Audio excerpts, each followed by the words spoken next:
शून्य अवस्था प्राप्त करेंगे। एक तो उन्होंने बताया कि शब्द का अभ्यास करिए। अपने शब्द का अभ्यास का मतलब अपने हृदय पर, चाहे राम बताते हो या ओम बताते हो, इन दोनों में से किसी एक शब्द को सुनिए और उस शब्द को सुनते सुनते, शब्द ही सुनाई पड़े, उस शब्द को सुनते सुनते शब्द का लोप हो जाए, शब्द सुनना बंद हो जाए, तब कुछ भी न सुनाई पड़े। ये विचार शून्य अवस्था शब्द के द्वारा आ गई।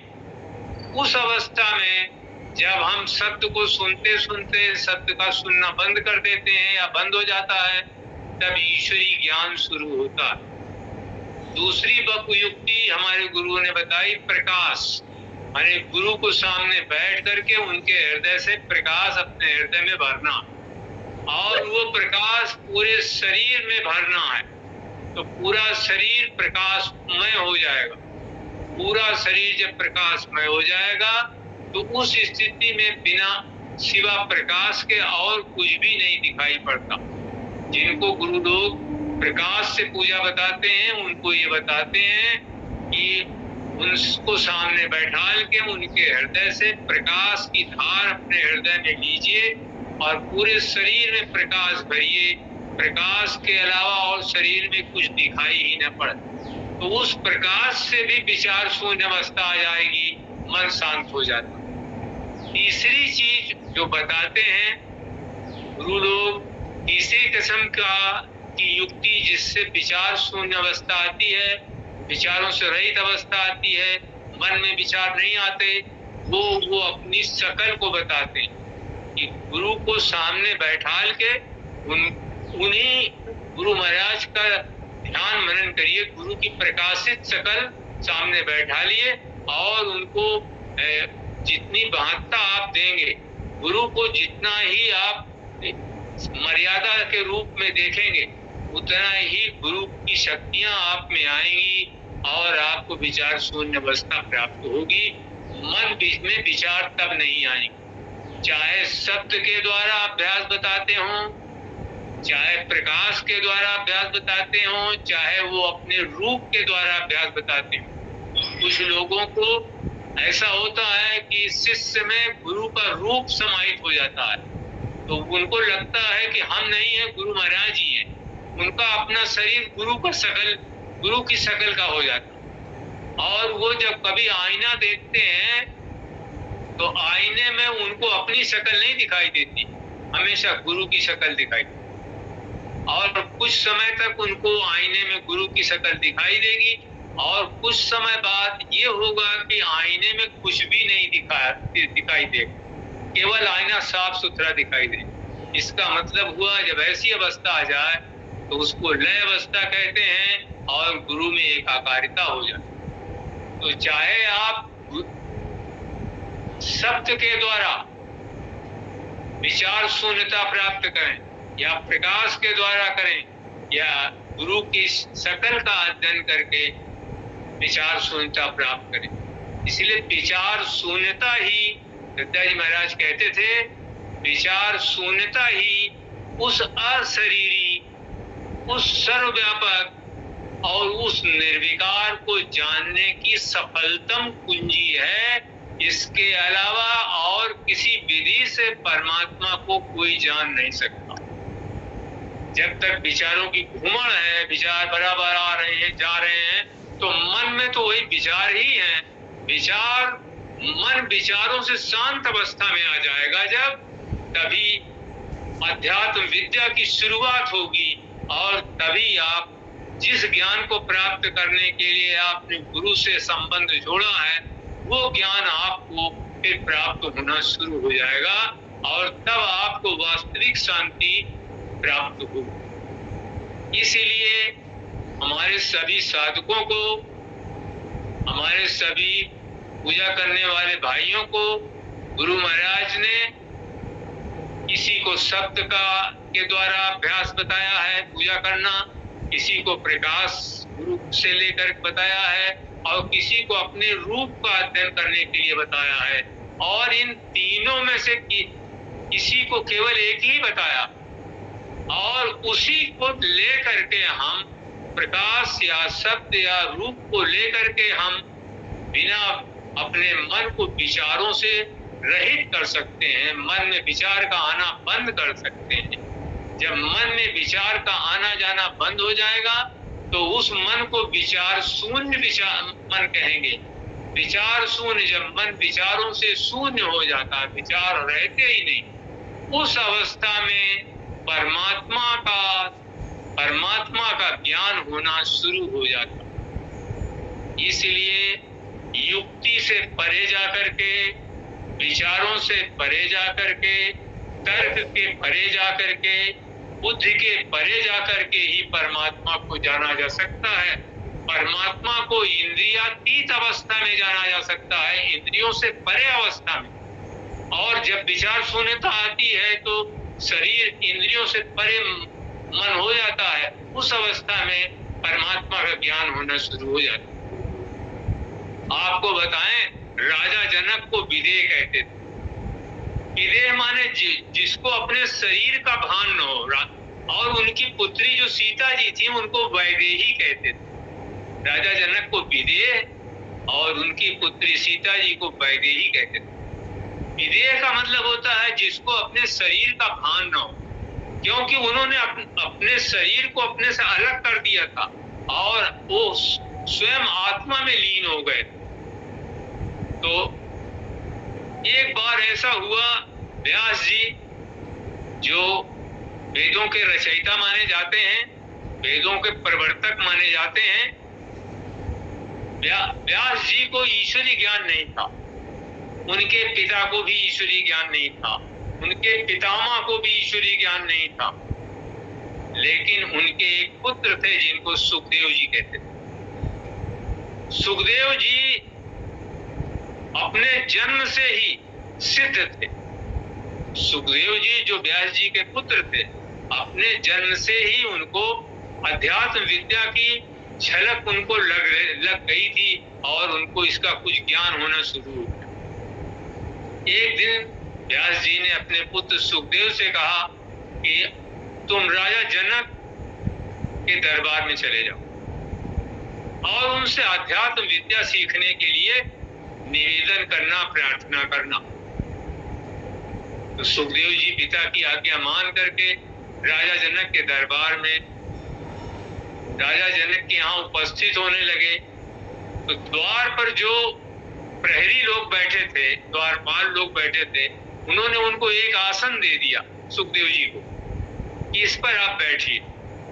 आसन, जिस आसन को दिया उस आसन पर सुखदेव जी 3 दिन बैठे थे और उनको न किसी ने पानी के लिए पूछा, न खाने के लिए पूछा, न उनका कोई उनकी कोई हालचाल लेने आया। 3 दिन सुखदेव जी बैठे रहे, लेकिन उनका चेहरा जो है वो उसकी भाव भंगिमा जो थी वो बहुत ही शांत से भरी हुई थी। चेहरे पर बहुत जोरदार शांति थी सुखदेव जी के, और चेहरा पर कोई इस तरह का क्रोध नहीं था, उदासी नहीं थी, कोई दुख नहीं था कि हमको खाना नहीं मिला, हमको कोई पूछने वाला नहीं। ये सब बातों का कोई उनके चेहरे पर प्रभाव नहीं पड़ा। 3 दिन बीत जाने के बाद राज्य के अधिकारी लोग आए, राज्य के बड़े बड़े लोग आए और सुखदेव जी को राजमहल में ले गए। जब सुखदेव जी को राजमहल में ले गए तो बहुत सुंदर वस्त्र उनको पहनाए गए, राजसी वस्त्र, जैसे सुंदर वस्त्र राजे महाराजे पहनते हैं। उनको इत्र से स्नान कराया गया, बड़ी खुशबूदार चीज होती है इत्र, उससे स्नान कराया गया। उनको सुंदर से सुंदर भोजन कराया गया और उनको सभी सुविधाएं दी गई। उनके लिए नौकर चाकर सब चीजें रखी गई और सब लोग सुखदेव जी की सेवा में लग गए। लेकिन सुखदेव जी के चेहरे पर ये नहीं लगा कि अब आज हम बड़े खुश हैं, क्योंकि आज हमको इत्र से स्नान कराया गया है, बड़े सुख पूर्वक रखा गया है, बड़े अच्छे वस्त्र पहनाए गए हैं। ऐसा नहीं लगता था कि उनको किसी बात की इससे खुशी नहीं थी। जैसे वो बिना खाए पिए वहां पर द्वारपालों के पास में बैठे थे 3 दिन, वैसे यहाँ भी 8 दिन तक वो इसी तरह से खूब अच्छा खाना खाते थे, खूब अच्छा वस्त्र पहनते, उनकी सेवा शुश्रूषा करने वाले लोग थे, उनको नहलाने धुलाने वाले खुशबूदार चीजों से उनको स्नान कराया जाता था। लेकिन जो व्यास जी के पुत्र सुखदेव जी थे, उनका भाव, उनकी भाव भंगिमा उसी तरह से थी जैसे वो बिना खाए पिए 3 दिन थे, वैसे यहाँ खूब बड़े अच्छा खाने पीने और खूब स्वागत सत्कार से। उनके चेहरे पर नहीं लगता था कि वहाँ वो नाराज थे या यहाँ खुश हैं। जैसे वहां थे वैसे वहां, माने दुख में भी उसी तरह से थे और सुख में भी। 8वें दिन के बाद राजा जनक का दरबार लगा हुआ था। राजा जनक के दरबार में जो सुंदर सुंदर स्त्रियां वो नृत्य कर रही थी और गाना गा रही थी, संगीत हो रहा था। उसी समय सुखदेव जी को राज दरबार में प्रस्तुत किया गया। चलिए राजन ने आपको बुलाया। जब सुखदेव जी प्रस्तुत हुए राज दरबार में, राजा जनक बैठे थे अपने सिंहासन पर। उन्होंने चारों तरफ हल्की सी निगाह डाली तो वहां पर गाने बजाने और नृत्य हो रहे थे। बहुत ही आकर्षक दृश्य था राज दरबार का। तो उन्होंने जब राजा जनक को प्रणाम किया कि महाराज आपको सुखदेव का सादर प्रणाम, मैं आपको सम्मान से प्रणाम करता हूँ। मैं व्यास जी का पुत्र हूँ। पिताजी ने आपके पास मुझे अध्यात्म विद्या या ईश्वरी विद्या जानने के लिए भेजा है। तो राजा जनक ने कहा कि बस तुम्हारे सामने जो एक प्याला रखा हुआ है, उस प्याले में दूध भरा और प्याला दूध से बिल्कुल लबालब भरा था, जरा भी प्याला खाली नहीं था। अगर सुखदेव जी का ध्यान थोड़े 1 सेकंड के लिए भी उधर चला जाता जिधर स्त्रियां नृत्य कर रही थी या उधर जहां गाना बजाना हो रहा था, तो निश्चित रूप से उधर उनका एकाग्रता भंग हो जाती। उन्होंने राजा जनक ने कहा कि हमारे दरबार का ये प्याला आप हाथ में लीजिए और 7 बार प्रदक्षिणा कर दीजिए, 7 बार घुमाइए दरबार के चारों, और एक भी बूंद दूध गिरना नहीं चाहिए। सुखदेव जी ने वैसा ही किया जैसा राजा जनक ने उनको आदेश किया।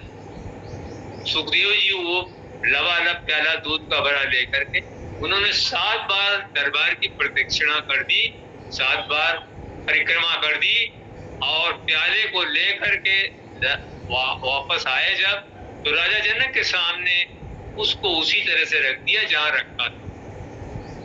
फिर सुखदेव जी ने पूछा कि महाराज अब मुझे क्या आज्ञा है इसके बाद। राजा जनक ने कहा बस, और उन्होंने ये भी पूछा कि अब मैं कहाँ जाऊं। तो राजा जनक ने कहा बस तुम्हें अब कहीं जाने की जरूरत नहीं है, तुमको ईश्वरी ज्ञान हो गया, तुम अब अपने घर चले जाओ, क्योंकि तुमने अपने मन को अपने बस में कर दिया। तुम्हारे प्रदक्षिणा करते समय राज दरबार के जो चारों तरफ घूमते समय तुम्हारा मन बिल्कुल शांत था, एक भी विचार नहीं आया, इसलिए तुमने ईश्वरी ज्ञान प्राप्त कर लिया। और ईश्वरी ज्ञान प्राप्त करने के लिए शांत मन, जिसने अपने मन को अपने बस में कर लिया हो, वो व्यक्ति ही ईश्वरी ज्ञान को प्राप्त कर सकता। जिसका चंचल मन होगा, वहां एक कवि हुए थे रहीम जी, अब्दुल रहीम खान खाना, उन्होंने एक दोहा लिखा है, रहीमन मन ही लगाई के देख ही लेहु किन को, नर को बस करिबो कहा नारायण बसो। रहीम जी कहते हैं कि मन को लगाकर, रहीमन मन ही लगाई के देख ही लेहु किन को, आप में से कोई भी मन को लगाकर देख लो। नर को बस करिबो कहा, आदमी को बस में करने की कोई बात ही नहीं है, नारायण बस हो। जब मन एकाग्र हो जाता है तो नारायण माने भगवान भी उसके बस में हो जाता है। इसी तरह से मन की एकाग्रता को प्राप्त करना ही हमारा ये राजयोग का सत्संग है। आप लोग ध्यान से सुनिए, ये राजयोग का सत्संग है। इसमें जिसका मन एकाग्र नहीं हुआ वो उस विद्या को सीख नहीं सकता, और उसको कुछ समय बाद इससे अरुचि पैदा हो जाए। अरुचि पैदा हो जाएगी, माने जो चीज आप जानना चाहते हैं, अगर उसमें आपको उसका मुख्य अंग जो है वो मन है। एकाग्र मन, एकाग्र चित्तता, मन की एकाग्रता उसका मुख्य अवयव है। और अगर मन में एकाग्रता नहीं आई तो आपने कुछ हासिल नहीं कर पाए, आपने दूसरी चीजों में अपने को लगाए रखा है। अभी इधर संसार में बहुत सी चीजें हैं, इन चीजों को जानने के अलावा, अध्यात्म विद्या को जानने में तो केवल एकाग्र मन करना पड़ेगा, लेकिन इसके अलावा संसार में बहुत चीजें हैं। अंग्रेजी का एक कवि विलियम वर्ड्सवर्थ हुआ करता था, उसने कहा the world is too much with us. हमने अपने आप को दुनिया में बहुत ज्यादा लगा रखा, भाई में, बंधु में, कुटुंब में, परिवार में, रिश्तेदार में, नाते में, ब्याह में, बारात में, माने इतने काम हमारे पास हैं, मन को एकाग्र करने का मौका ही नहीं मिलने वाला है। संसार इतना आकर्षक है, परमात्मा ने इसको बहुत आकर्षक बनाया है। इसीलिए ये कहा गया है कि ये संसार, वो ब्रह्म भी, ओम पूर्णमदः, वो ब्रह्म भी पूर्ण है। ओम पूर्णमदः पूर्णमिदम्, और ये संसार भी पूर्ण है। क्यों? कि ये उस पूर्ण से ही ये पूर्ण उत्पन्न हुआ है। पूर्णस्य पूर्णमादाय, और पूर्ण में से पूर्ण को निकाल देने पर भी पूर्ण बचता है। तो ये संसार पूर्ण है, लेकिन इसमें दो चीजें हैं, एक तो सार तत्व और एक असार तत्व। सार तत्व क्या है? अगर आप यहाँ पर सत्य, अहिंसा, अस्तेय, अपरिग्रह, ब्रह्मचर्य, शौच, संतोष, तप, स्वाध्याय, ईश्वर प्रणिधान, इन पर अपना जीवन व्यतीत करेंगे तो आप सार तत्व को ग्रहण कर लेंगे। और अगर इनको छोड़ करके संसार के आकर्षणों में रहेंगे, संसार के अन्य चीजों से आप बहुत लगाव जोड़ेंगे, तो आपको इसमें कोई सफलता कभी भी प्राप्त नहीं। इसलिए दादाजी साहब का एक वाक्य भी कहते थे, जब कभी विचारों का प्रदूषण शुरू हो तो हाथ पैर धो करके टहलना चाहिए या कोई धार्मिक ग्रंथ पढ़ना चाहिए। जब विचार बहुत आवे तो ये काम करना चाहिए जो मैं आपको बता रहा हूं। दादाजी साहब का वाक्य है ये, जब विचारों का प्रदूषण शुरू हो तो हाथ पैर धोकर टहलना चाहिए। दूसरी बात क्या करनी चाहिए? दूसरी बात ये करनी चाहिए, कोई धार्मिक ग्रंथ जैसे रामायण, गीता, ये पढ़ना चाहिए। तीसरी बात क्या करनी चाहिए? किसी भगवान के भक्त, किसी समर्थ सद्गुरु की शरण में जाना चाहिए और उनसे अपनी दिक्कत बतानी चाहिए कि भगवान जी, हमको विचारों से बहुत ज्यादा झंझावात पैदा हो रहा है, विचार बहुत आ रहा है। इन चीजों में से किसी एक, जो सबसे अच्छी चीज इसमें है कि किसी महापुरुष के पास जाने से विचार शांत हो जाते हैं, ये सत्य है। इसके अलावा और कुछ भी सत्य नहीं।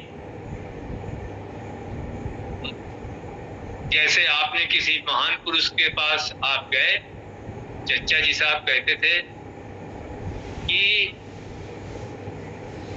ये जो, अगर दिल गिरफ्तार है मखमशों में, अगर दिल गिरफ्तार है मखमशों में, तो सोबते यार भी बाजारे खल्क से कम नहीं। लेकिन अगर दिल को है एक सुई हासिल, तो बाजारे खल्क भी सोबते यार से कम नहीं। पता चला गुरुजी के पास आप बैठे हैं और सोच रहे हैं अपने घर घर आने की दुनियादारी की बातें, इसका मतलब आप गुरु के संपर्क में नहीं है। आपका शरीर वहां है, मन कहीं और है।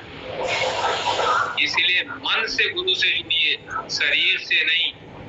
जब तक आप मन से नहीं जुड़े रहेंगे, आपका मन गुरु में लय होना चाहिए, तभी आप इस विद्या का ज्ञान प्राप्त कर सकेंगे। वरना आप या हम या कोई भी नहीं प्राप्त कर सकता।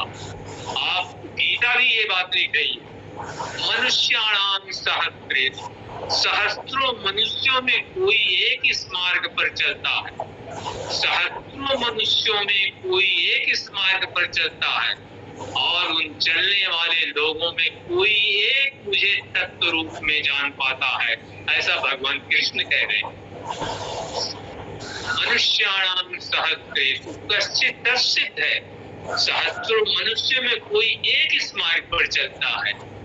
और यत्तामत सिद्धानाम, माने उन चलने वाले लोगों में से कोई एक मुझे तत्व रूप में जान पाता है, शेष लोग मुझे नहीं जान पाते। इसलिए भाइयों, आपने जो काम शुरू किया है वो महान कार्य है, वो छोटा काम नहीं है, वो महान काम है। और उस महान काम के लिए महान अपोबल होना चाहिए, महान संकल्प शक्ति होना चाहिए।